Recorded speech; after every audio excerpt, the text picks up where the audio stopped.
जय श्री कृष्णा। आपका दीक्षिखा के चैनल में स्वागत है। श्रीमद् भगवत गीता अध्याय 9 भाग 5।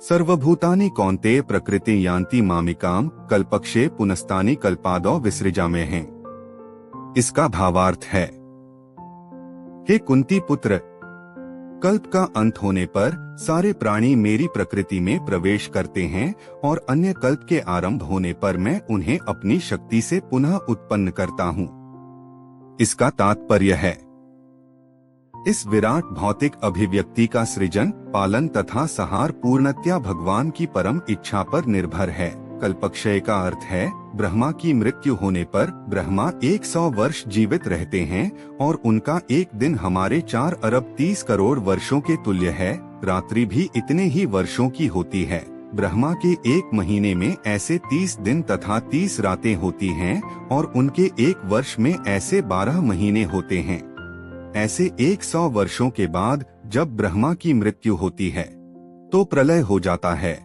जिसका अर्थ है कि भगवान द्वारा प्रकट शक्ति पुनः सिमटकर उन्हीं में चली जाती है। पुनः जब विराट जगत को प्रकट करने की आवश्यकता होती है तो उनकी इच्छा से सृष्टि उत्पन्न होती है। एकोह बहुश्याम, यद्यपि मैं अकेला हूँ किंतु मैं अनेक हो जाऊंगा, यह वैदिक सूक्ति है।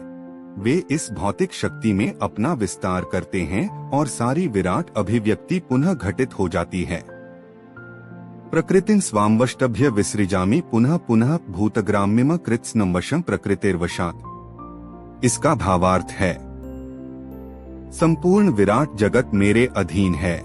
यह मेरी इच्छा से बारंबार स्वतः प्रकट होता रहता है और मेरी ही इच्छा से अंत में विनष्ट होता है। इसका तात्पर्य है, यह भौतिक जगत भगवान की अपराशक्ति की अभिव्यक्ति है। इसकी व्याख्या कई बार की जा चुकी है। सृष्टि के समय यह शक्ति महत् तत्व के रूप में प्रकट होती है, जिसमें भगवान अपने प्रथम पुरुष अवतार महाविष्णु के रूप में प्रवेश कर जाते हैं। वे कारणार्णव में शयन करते रहते हैं और अपने श्वास से असंख्य ब्रह्मांड निकालते हैं और इस ब्रह्मांडों में से हर एक में वे गर्भोदक्षायी विष्णु के रूप में प्रवेश करते हैं। इस प्रकार प्रत्येक ब्रह्मांड की सृष्टि होती है। वे इससे भी आगे अपने आप को क्षीरोदकशायी विष्णु के रूप में प्रकट करते हैं और विष्णु प्रत्येक वस्तु में, यहाँ तक कि प्रत्येक अणु में प्रवेश कर जाते हैं। इसी तथ्य की व्याख्या यहाँ हुई है। भगवान प्रत्येक वस्तु में प्रवेश करते हैं। जहाँ तक जीवात्माओं का संबंध है, वे इस भौतिक प्रकृति के गर्भस्थ किए जाते हैं और वे अपने अपने पूर्व कर्मों के अनुसार विभिन्न योनियां ग्रहण कर हैं। इस प्रकार इस भौतिक जगत के कार्यकलाप प्रारंभ होते हैं। विभिन्न जीवयोनियों के कार्यकलाप सृष्टि के समय से ही प्रारंभ हो जाते हैं। ऐसा नहीं है कि ये योनियां क्रमशः विकसित होती हैं। सारी की सारी योनियां ब्रह्मांड की सृष्टि के साथ ही उत्पन्न होती हैं। मनुष्य, पशु, पक्षी ये सभी एक साथ उत्पन्न होते हैं, क्योंकि पूर्व प्रलय के समय जीवों की जो इच्छाएं थीं वे पुनः प्रकट होती हैं। इसका स्पष्ट संकेत अवशम शब्द से मिलता है कि जीवों को इस प्रक्रिया से कोई सरोकार नहीं रहता। पूर्व सृष्टि में वे जिस अवस्था में थे, वे उस अवस्था में पुनः प्रकट हो जाते हैं और यह सब भगवान की इच्छा से ही संपन्न होता है। यही भगवान की अचिंत्य शक्ति है। विभिन्न योनियों को उत्पन्न करने के बाद भगवान का उनसे कोई नाता नहीं रह जाता। यह सृष्टि विभिन्न जीवों की रुचियों को पूरा करने के उद्देश्य से की जाती है। अतः भगवान इसमें किसी तरह से बद्ध नहीं होते हैं।